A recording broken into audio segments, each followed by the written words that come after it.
Would you open us with prayer, Rabbi? Sure. So we'll shift. Do it prayer. Baruch atah Adonai Eloheinu melech haolam, asher kitshanu b'mitzvotav v'tzivanu l'asot b'divrei Torah. Thank you, God, for these texts of meaning in which we engage ourselves. Does anybody recall what we were hopefully finishing up discussing last time? What chapter were we on? 33, excellent, thank you. 33 is the end of the Jacob and Esau, the two brothers, coming together after Jacob's afraid, I got to go home again, he's going to kill me, the 400 men, I'll bribe him with the gifts. And then it was basically, oh, do you want me to walk with you, brother? No, I'm good. You go your way, I'll go mine. And that's pretty much how the story ends there. They don't see each other again until a couple more chapters when there's a one-line description. When Dad dies, they come together, that's it. We're skipping 3 chapters, and I will briefly summarize them. It should become obvious quickly, and we'll take up 37 today. So 33 ends with the two brothers separating, going their own ways. Chapter 34, which would make a great made-for-TV movie, is very dramatic, kind of like that. Just like we practiced. The family goes into the edge of the territory, Canaan. They're in Shechem is the town. And the daughter, Dinah, is out going to see the other women in the area. And the son of the local chief or king or prince, whatever you call it, the tribal chief, says, she's hot, and he goes and he rapes her. And then he goes and tells his father, I think I'm in love with this girl, so go negotiate with her father so she can marry me, or I can marry her. And the brothers of Dinah, that is the sons of Jacob, are all enraged, as you would think. This guy raped our sister. We must kill him. There's no forgiveness here at all, by the way. It's cold revenge. He's dishonored her, treated her like a whore, is that the word is used. And the father, well, maybe we should hold that back a little bit. And then they develop this scheme. And remember, Jacob is unbelievably good at big schemes. And so what they finally decide, am I getting this all right? Doing great. Okay. They finally decide, well, we'll let you marry her on one condition. What's the condition? You can marry our sister, the one you raped. The condition is all of you have to basically convert to our God, and the symbol for that is what, at least with the males? Circumcision. So you all have to be every man in your town has to be circumcised. Okay. I'm just speaking from trying to imagine this. I don't think I'd be like, okay, yeah, that sounds fine. But if the king said, you will do this or else, okay, I guess we got to do it. Probably went that direction. So all the men in the village get circumcised, and then what happens? While they're recovering, the brothers of the raped girl go and slaughter all of them. Because there's no painkillers, they're just incapacitated. Kill all the men, take the women, take the children, take all the livestock, all their stuff, and incorporate them into their lot. That's chapter 34. So it is a brutal rape. Oh, I love her, I want to marry her. A trick, and then revenge and destruction of all those people. We could spend a long time talking about that if you want, but where's God and all that? Don't know. But it's part of the family narrative. I would suggest that everybody in the family has some type of drama that's there in the background, and that's a very powerful story that shapes further things. That story was so powerful back in the day with the family that it got told in that arc, that epic history. So that's chapter 34. Chapter 35 is also difficult, but for very different reasons. Jacob returns to Bethel, house of God, where there's rocks and anointing and things. Rachel's going to have another baby, and Rachel dies in childbirth. And remind me, who's Rachel? The wife he really loved, that one. So his beloved wife, Rachel, dies in childbirth, giving birth to Benjamin. And Benjamin, the name means what? Son of my right hand. Son of my right hand, some son of the south, but also a type of mourning. Depends on if the father's naming the child or the mother who's dying naming the child, it could mean different things. So Benjamin is born into the world. A little bit, so story skips ahead. Isaac, the father, Abraham, Isaac, Jacob. Jacob's father, Isaac, dies at a ripe old age. And then there's the one-liner, Jacob and Esau buried their father. There's no, great to see you again. There's no, I hate you, why did you trick me? Or take all that, just nothing. Just this happened. And I can picture that so easily. You see each other at the funeral or the wedding. Well, I don't want to acknowledge your presence. Hi. And you sit at different tables, and you pretend the other person's not there, and then it's over, and you don't have to think about it again. It feels like that from the description. That is me reading into it, by the way, completely. They buried him, end of chapter 35. Chapter 36 is Esau's story resumes, but it's just one long genealogy. Here's all the family lineage of Esau. What's that? All the begats. All the begats. It is, if you have trouble falling asleep, read chapter 36 of Genesis. You won't even be able to pronounce the names all right. You'll be frustrated, and that's it. And it's interesting. I don't want to say insertion. That's not the right word. But there are these stories there in these 3 chapters. And then chapter 37 starts effectively an entire new arc. And that continues roughly third, you said a third of the Torah of Genesis? A quarter to a third, yeah. A quarter to a third of all of Genesis is the story of Joseph. And who's Joseph? Who's he the son of? Jacob and Rachel, the favorite. The favorite wife, the favorite son. Is he the oldest? No. Even though how it works, the oldest son, primogeniture, takes the title and name and so on. That's not what happens over and over in all these stories. It's the favored one or the younger one or whatever. And so this becomes chapter 37 through 50. That's the rest of Genesis. It's the story of Joseph. This is very likely one author telling one story, as opposed to here's something about creation, like the grand, in the beginning type stuff, or insertions. It's one author telling one story. And it is very likely the case that this story, let me back up. The rest of it, listen for who the main character is when we get to it. I said it's about Joseph, but you could also say, is this really about God or Israel as a people, nation, or us, or somebody else? Notice in the rest of we're going to make it through, right? We're going to power through in the next few weeks. Is the rest of the story, how does God interact with the creation? How has God interacted with the creation so far? Speak the world into existence, call order from chaos, take a rib out of Adam, make another person, walk in the cool of the garden. It's highly interactive. And then you could say in these other stories of even things like Noah and the ark and with the flood, there's an interactive nature here. And Abraham, Isaac, Jacob, some, but not so much.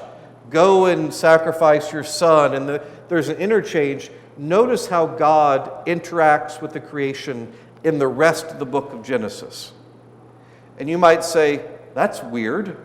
Is this the same God at all? And I would suggest to you, the notion of God evolves. It develops. Well, it's in the Bible. Didn't people get inspired to write the Bible? think of how you viewed God as, I don't know, a 5-year-old, and then 15, 16, when you can think that way clearly, and then as a 50-year-old or even older, has your understanding of God changed? Imagine for a whole people over thousands of years, and that's what is happening here. From, you called it monolatry? Monolatry to monotheism. Remind us what monolatry is? Do you recall that we spoke of what we refer to colloquially as monotheism? In the Bible is more accurately monolatry, which is to say the belief in one God among many. So the Israelites had their one God, as opposed to a God of fertility, a God of war, a God of agriculture. But there was a recognition that there were other gods that were worshipped. Our God is simply the best, or the true, or the strongest, or whatever quality we would ascribe. Whereas today, when we speak of monotheism, we articulate a belief that what is happening in every church and mosque and synagogue around the world is we're speaking to and about the same God, even as we describe God differently. So our understanding of what it means to have one God has morphed or changed or evolved over time. So are we in that belief of how we understand God today, is that's what's happening in this part of Genesis yet? We believe is what we believe. There's one God of Christianity, even though the Catholics got it all wrong, or the Baptists got it wrong, or we got it wrong. Same God of Christianity, Islam, Judaism, and the rest. Most people say it's the same God. Today, yes. Did they think that in the time of Joseph? No. No. And definitely not before that. But something has changed in their understanding of God. And perhaps the best way to think about this, not when was this written, but why was this written? By this, I mean the Joseph Ark. The understanding, this is probably 10th century BC, before Christ or before Common Era, in the King Solomon time. We move away from little tribal groups and understandings to a more structured society.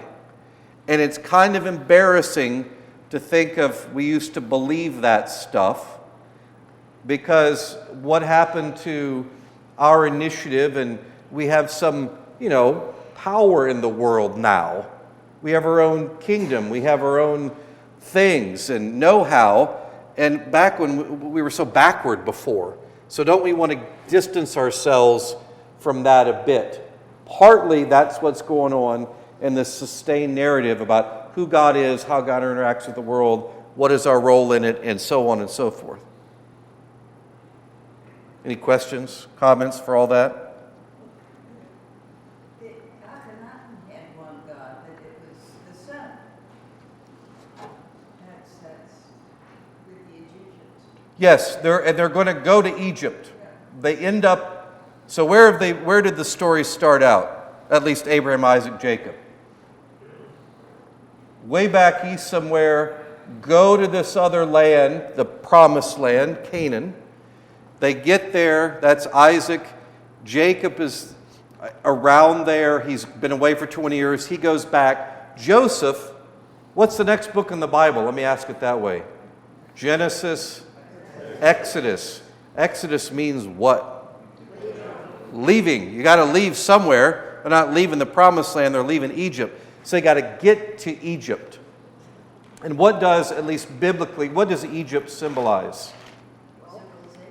Wealth, civilization, power, empire, very staid, connected society, not just a little group of people wandering around the desert who mean nothing. These are people that create civilization and obviously huge monuments and have their own theology, they feed the known world there in that little spot.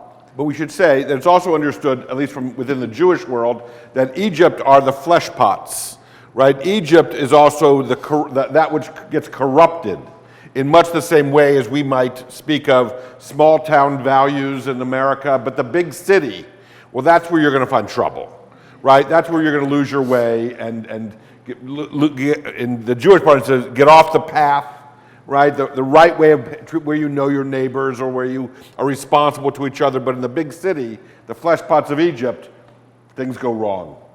So yes, it's civilization and structure and it's big order and all the machine of the big city, but there's danger that lurks there. Yeah. But just to point out, think of how many times somebody has to flee to Egypt, however, in the Bible. Any examples come to mind? Joseph and Mary with baby Jesus, because somebody's going to kill him, so they run away to Egypt. Anybody else? Abraham had to flee to Egypt. Why would you go to Egypt? They had food. When it's famine, you go where they have food. Big city, you can be lost there. You can't hide in a desert with no people. They'll find you. You go to the big city to disappear. It's escaping there. But it also represents fear, temptation, and all these other things. So Jacob, chapter 37. Jacob settled in the land where his father had lived as an alien, the land of Canaan, the promised land. This is the story of the family of Jacob. It says clear what it's supposed to be. Joseph, being 17 years old, was shepherding the flock with his brothers. He was a helper to the sons of Bilhah and Zilpah, his father's wives. And Joseph brought a bad report of them to their father. What did he just do? Tattletale. Oh my God. Here's a one of our psychologists, it's her birthday today, she's not here. Any psychologist, psychiatrist, therapist can say this. Is the oldest child the tattletale, or is it the youngest child? The younger one, generally speaking. Dad's favorite. And if you're not clear where you rank in your parents, this story will flat out tell you. And then it demonstrates that multiple times. And look for not theological God motive, but human jealousy and annoying and family pecking order and the rest motivates people, just like it would with us. So Joseph tattletaled to them, to their father. You're supposed to speak to them first, like a man, and get all that. And they did say, notice he's 17 years old. How old? Does that mean he's an adult? He's a kid in Jewish culture then? Oh, he's an adult. So he knows what he's doing. He's certainly responsible for what he's doing. Yeah. Right?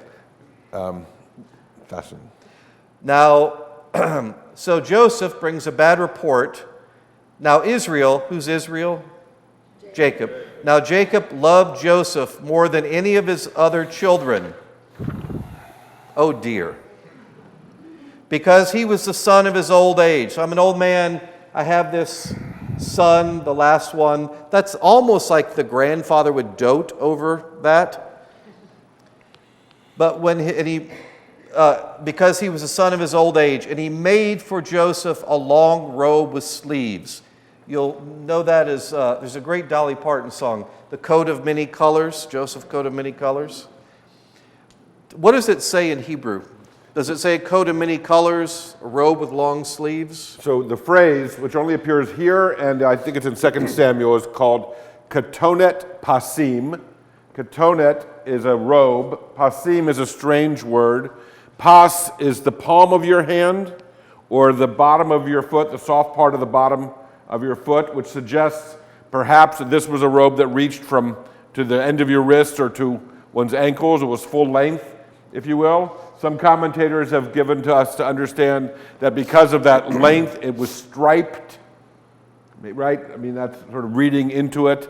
Others have suggested, because of what is in 2 Samuel, which I think is the reference where the verse appears again, this was the clothing that was given to virgin daughters of royalty, which would suggest that these were the kinds of children that didn't have to work, right, or who were waited upon. If you were a virgin daughter of royalty, then you were exempt from lots of activity that your peers would otherwise be responsible for. So clearly it was something distinctive. It was something that called attention to it. It was a garment that when you saw someone wear it, you knew that they were of a station or had a privilege, or right in the same way as there are markers with regard to what we wear with regard to clothing.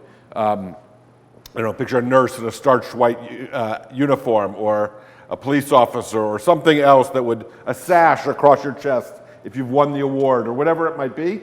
That was the idea, that Joseph was not only his father's favorite, but it was visible to everyone that he, in contradistinction to his brothers, and I guess for that matter his sisters, was set apart. Yeah. Why did Joseph get a brand new Mercedes when he turned 16 and we had to take the bus? Think of whatever symbol works for you. This coat symbolizes to all the family and all the world how special this is, my most favorite son, and he can do no wrong, and I love him, and I dote over him, right. And he's first place, and all the brothers know it. But when his brothers saw that their father loved him more than all his brothers, they hated him and could not speak peaceably to him.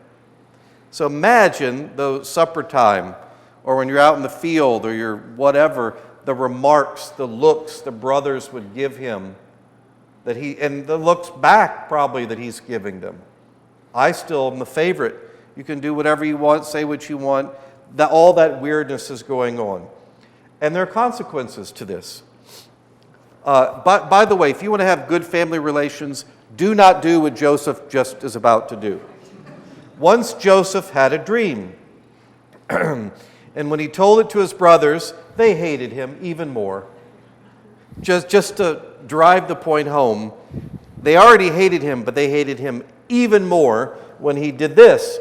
He said to them, listen to this dream. I'd want to punch him in the face if he said this. Listen to this dream that I dreamed. There we were, all of us, binding sheaves in the field. Suddenly, my sheaf rose and stood upright, and your sheaves gathered around it and bowed down to me. My sheaf. His brothers said to him, are you indeed to reign? Shut up, Joseph. Why do you think you're so tough? His brothers said to him, are you indeed to reign over us? Are you indeed to have dominion over us? So they hated him even more because of his dreams and words. So they hated him, and they hated him more, and they hated him more again. He had another dream and told it to his brothers. What was the attitude as he's telling the second dream, I wonder? We can imagine pretty easily. Look, I have another dream.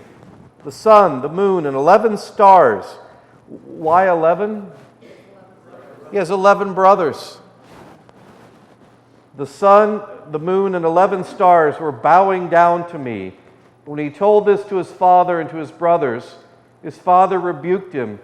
Joseph, stop.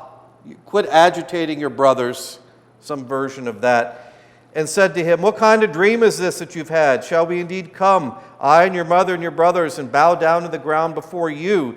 So his brothers were jealous of him, but his father kept the matter in mind. So what just happened?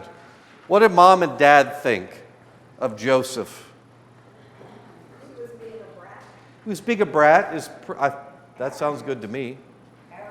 Arrogant. It's fine if you talk about your brothers, but you don't be talking about mom and dad like that. But it says his father kept the matter in mind. I think his father's thinking he's prophesying. The father kept the matter in mind. Maybe he's prophesying. Maybe there's something to this. I mean, you could say it's not like Abraham, Isaac, and Jacob, all the relatives before, didn't have interactions with the gods or dreams, ladders and wrestling with God all night and those things. So maybe there's something to this dream, even if he doesn't like it. That's there. Now anytime you want to jump in? Well, I was going to say that Jacob has had his own dreams, right? And they've come true, where they've portended things that have been meaningful. And of the sons, Joseph is evincing, it seems, something similar here. Yeah. Is there any evidence that any of the other brothers have had dreams like Jacob the father had? We don't have tell of them. Not in the story. We don't have tell. Joseph seems to be the inheritor of his father having dreams of God. So keeping it in mind, maybe he got the family gift. probably the case? Judy?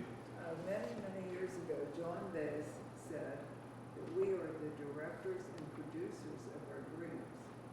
So it could be that Joseph had arrogance, and that's why he was dreaming the way he was. Many years ago, John Baez, rector before John Baez, Arthur, Harold, me, said that we are the directors and producers of our own dreams. And the last part you said, so maybe Joseph was arrogant.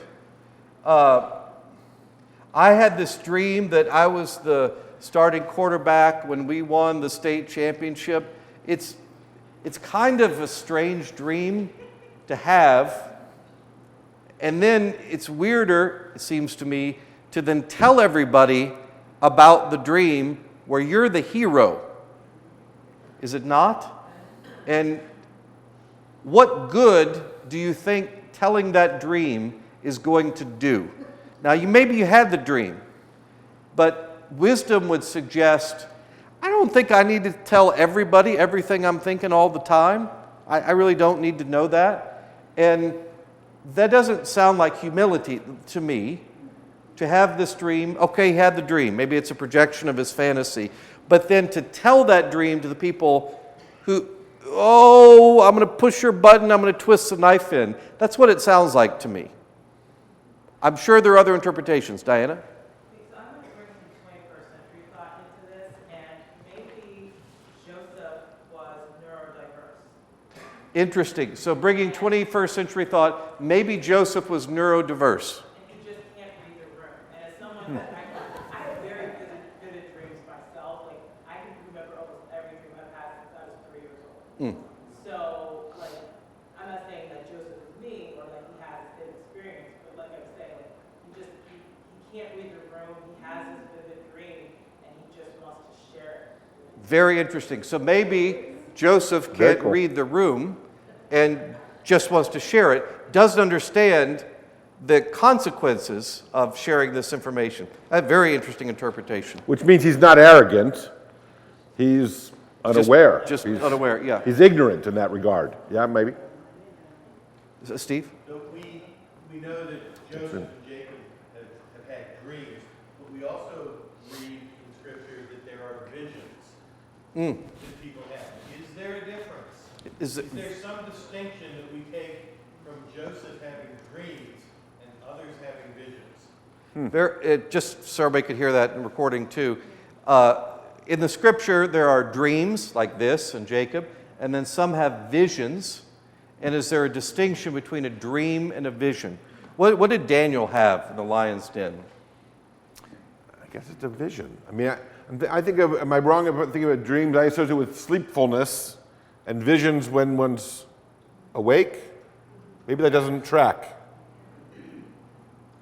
I don't know. They're both sort of, in this context, they're both foretellings. Right? We often think of dreams as sort of processing our experiences and what have you. I don't want to overdetermine what a dream contains. But a vision feels it's prospective. I don't know exactly. It's interesting. I would add to that at least scripturally, vision seems to suggest some type of waking state.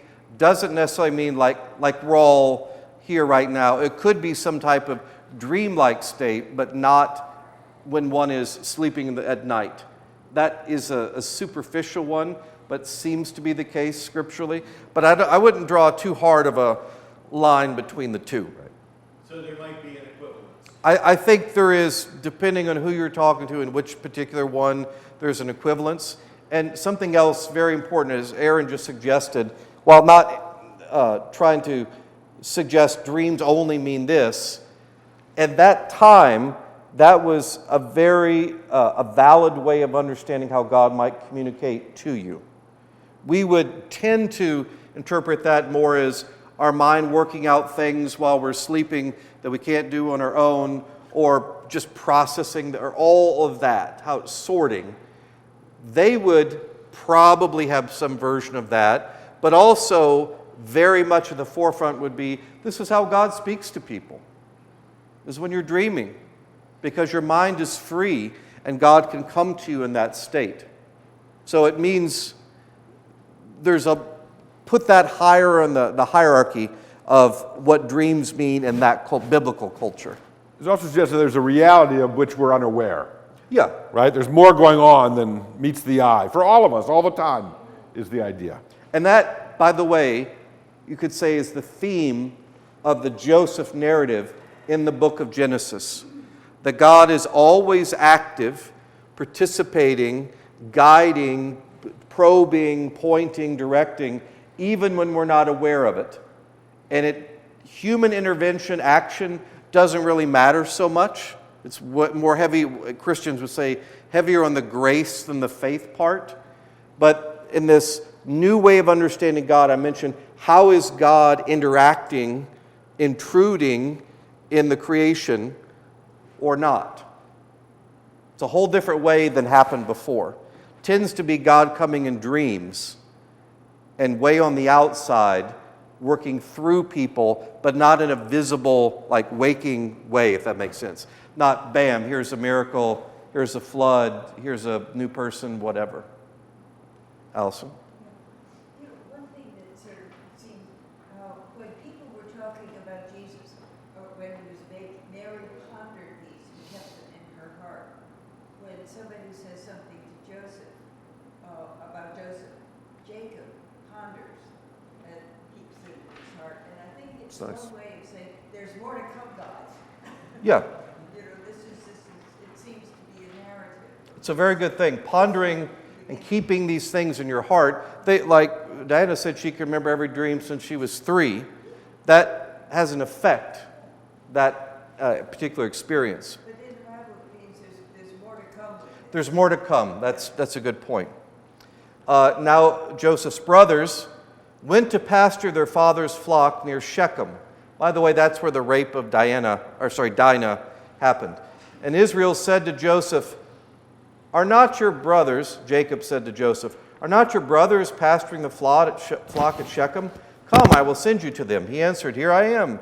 So he said, "Go now, see if everything's okay with your brothers and the flock, and come back and tell me." So he sent him from the valley of Hebron. How was that pronounced? Hebron? Chevron. Okay. I don't know if my mouth can make that sound.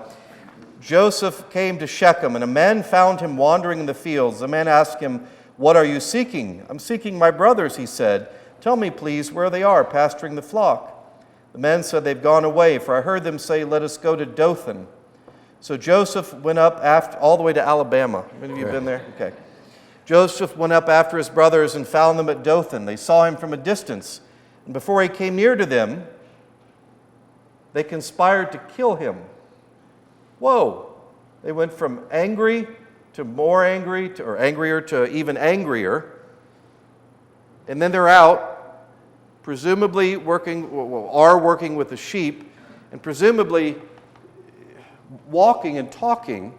And what do you think they're talking about? Stupid Joseph, Dad's favorite, always gets everything, got his new coat, we didn't get anything. He's probably going to get all these flocks. Even though we're doing all the work, he's going to get all the money and the attention. Maybe they're talking about the pirates. Maybe they're talking, whatever they talked about. But they see him coming from a distance. And before Joseph got near to them, they conspired to kill him. Pretty dramatic. What's their motivation?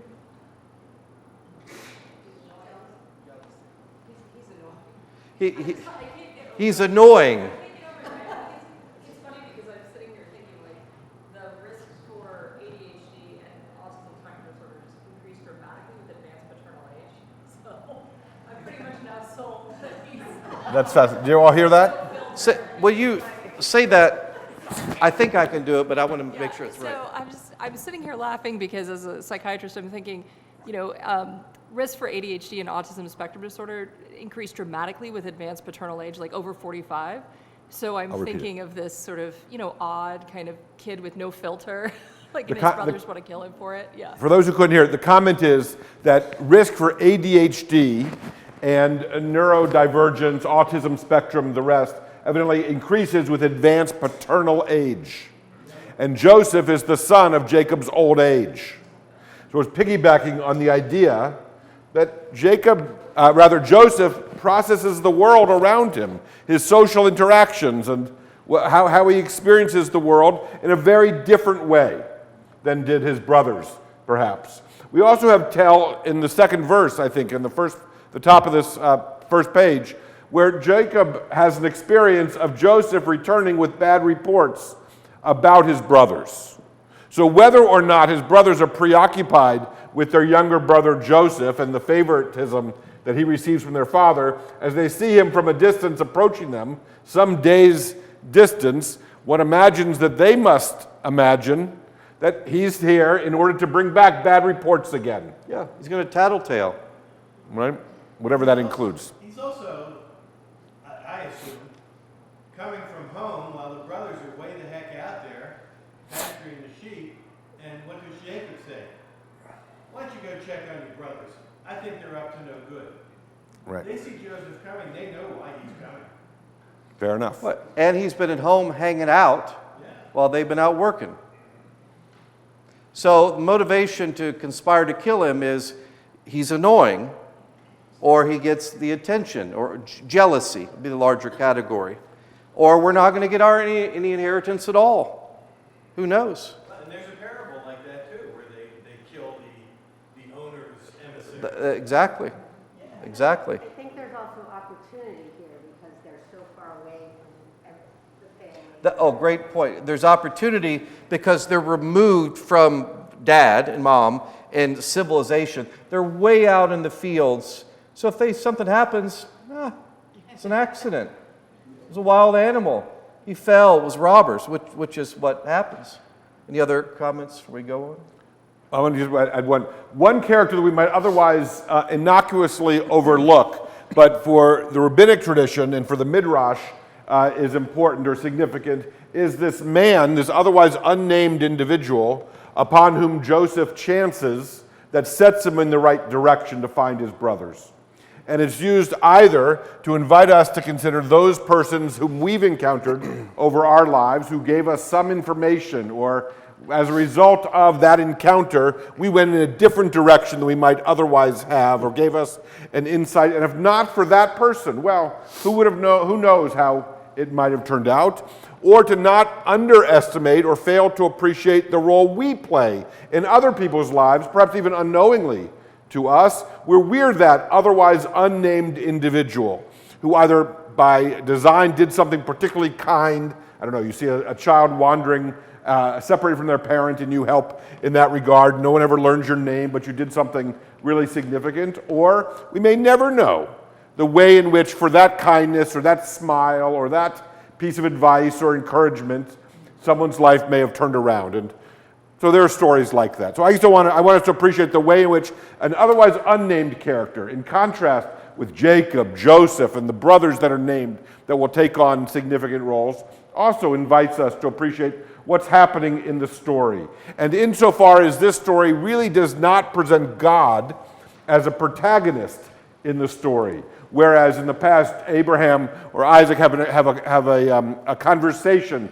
such as it is with God, or an angel who clearly is intended to be an emissary of God, that how God moves in the world, or where we discern or realize after the fact, perhaps, that God was part of this narrative. Does that make sense?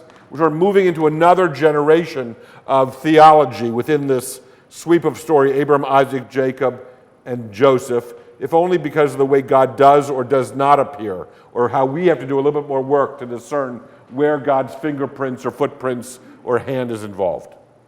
Make sense? Okay. So the brothers conspired to kill him. They said to one another, "Here comes the dreamer. Come now, let us kill him and throw him into one of the pits. Then we shall say that a wild animal has devoured him, and we'll see what becomes of his dreams." Well, that's what is the right contempt? Certainly anger. That's been boiling for a long time to do that. Yeah. And that is cold-blooded murder. That's not manslaughter. That's premeditated. Here's what we're going to do.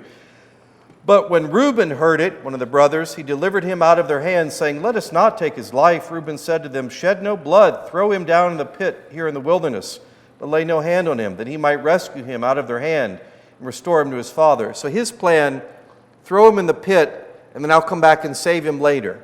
But I'll let him think that we're getting rid of him.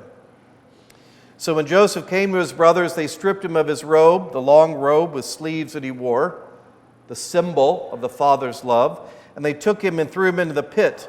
The pit was empty, there was no water in it. That is, he's not going to drown in there. Then they sat down to eat. If I just threw my brother in a pit and thinking I was killing him, and then you sit down to eat, that is cold-blooded. And looking up, they saw a caravan of Ishmaelites. Who are Ishmaelites? Isaac and Ishmael, distant cousins, coming from Gilead with their camels, carrying gum, balm, and resin, on their way to carry it down to Egypt. Oh, notice, going to Egypt.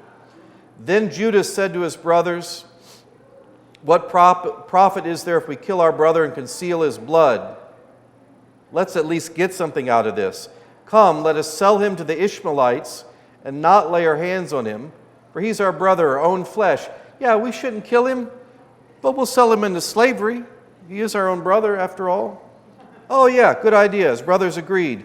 When some Midianite traders passed by, they drew Joseph up, lifting him up out of the pit. "Oh, guys, thanks for rescuing me. Haha, that was funny. You stuck me in the closet for a while. Wait, why are you selling me to these people?" What was the conversation going on? Oh, you're really going through with this. You're really holding him, getting rid of him. Lifting him out of the pit and sold him to the Ishmaelites for 20 pieces of silver. It's not much money. A few $100s. It was 20 shekels. I don't know the conversion rate then, but... And they took Joseph to Egypt. Tom. It seems like from this, well, the brothers talked about selling him, that it was the Midianite traders who took Joseph out of the pit and sold him to the Egyptians. So it seems like the brothers didn't get anything out of this. Is that right? Am I reading that wrong?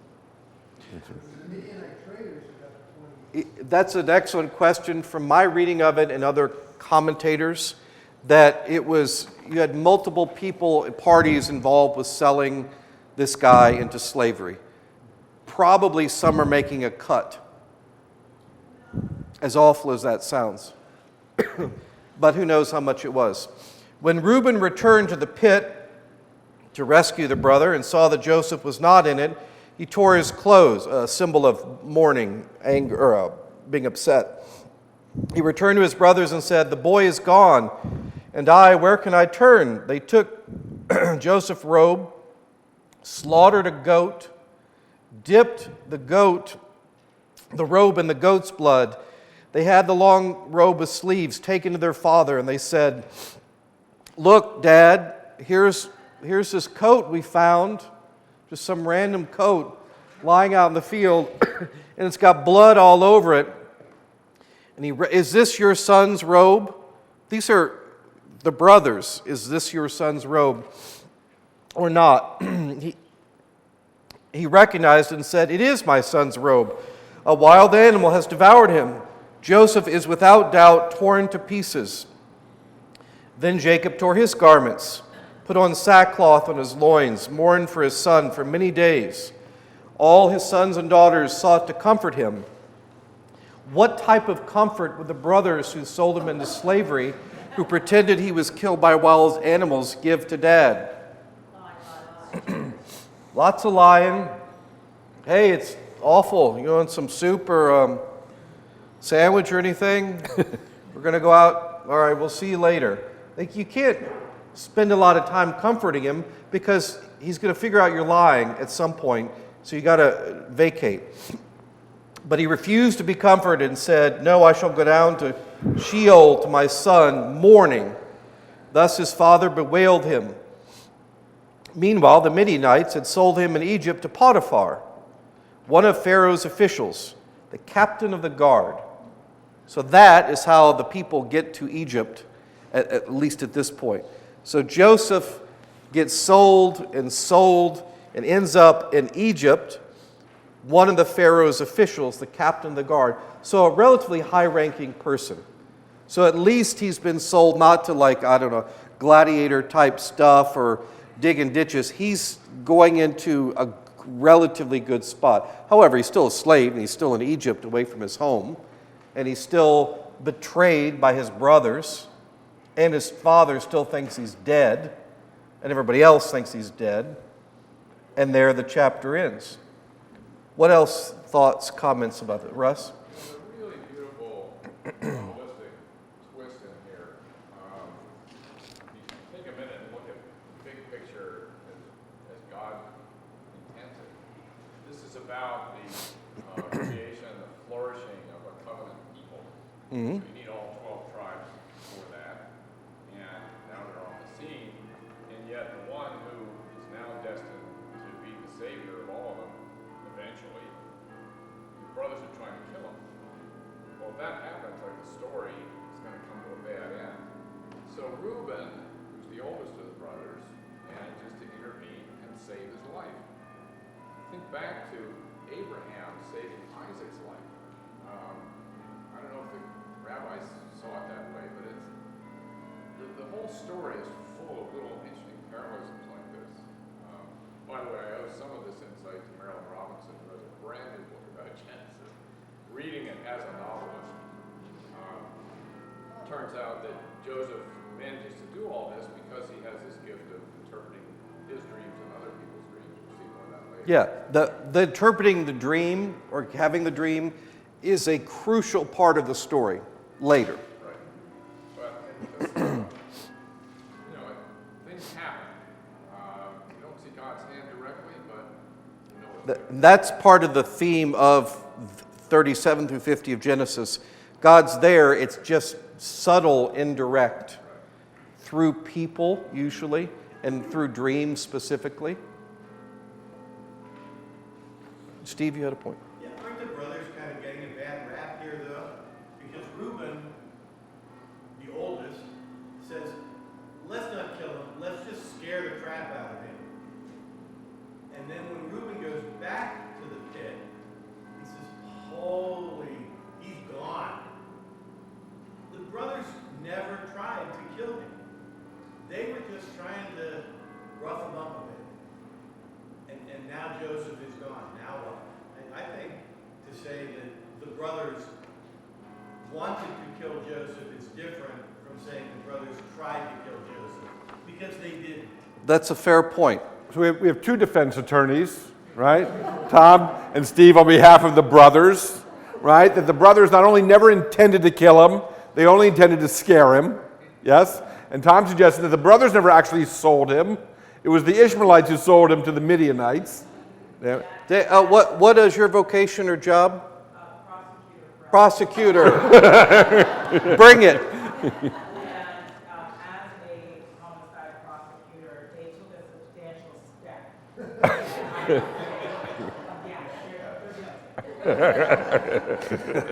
They're guilty. Nice. Maybe they were just too busy eating lunch. Maybe they're too busy eating lunch. So I'm curious, from a defense or prosecution perspective, wanting to kill somebody is different than doing it. Absolutely. I wouldn't want them for my brothers. Fair point. But is some form of actively selling him into slavery or letting it happen by you just take this guy and get rid of him? I'm still not a big fan of the brothers, them getting a bad rap, because I think murder would be the worst, but selling him into slavery, that's like a 1B to me, it seems. There's negligent homicide in between. There's negligent homicide in between. Okay, I'll take that. That's a fair point. But it still seems pretty bad to me.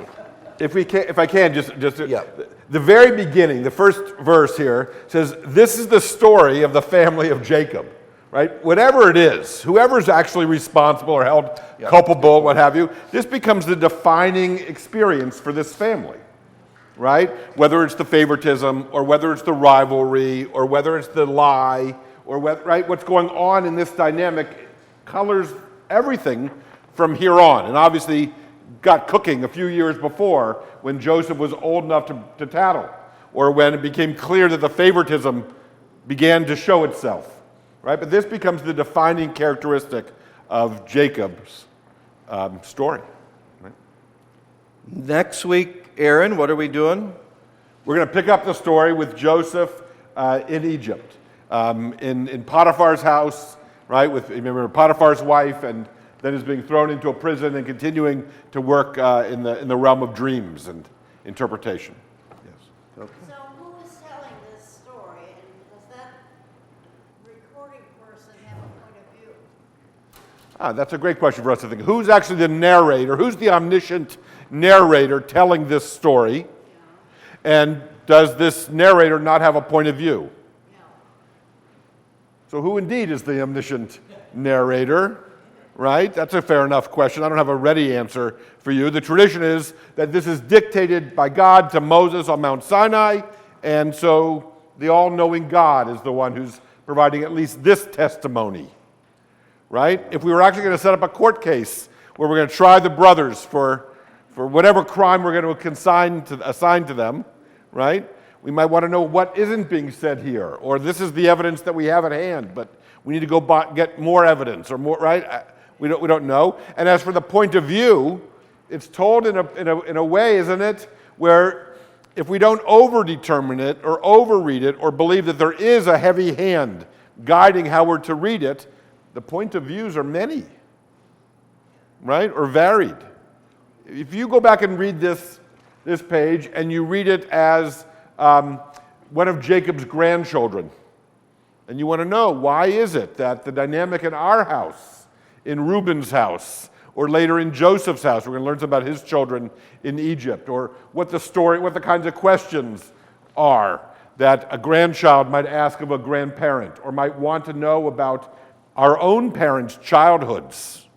There was just a piece in the Wall Street Journal this past week about adult children who, after their parents' death, have gone back and learned things about their parents from letters that were written when their parent was in the service overseas, or that when they learned something about a court case that they weren't privy to, but that changed the direction of something in their family's lives. Or I was just visiting with a woman who's in her late 70s, I believe. Her mother passed away at 101 just recently. Her mother was going to this is 20 years ago, was going to get rid of the 2 shoeboxes of letters that she and her husband, the woman's father, had written however many years ago, 70 years ago, when they're both in their 20s or early 30s, and their romance was just developing. And the daughter, in her 70s, promised her mother that she said to her mother, "Please don't throw these away. They're too precious. I'll hold on to them, but I promise never to read them. I wouldn't violate that confidence or that intimacy that you and Dad shared. I just can't bear to see them destroyed or discarded." But the stories that we don't know about our parents or our own families are powerful, right? And that perspective is an invitation to us also. All right? Okay, terrific. Good morning. Yay, Allison.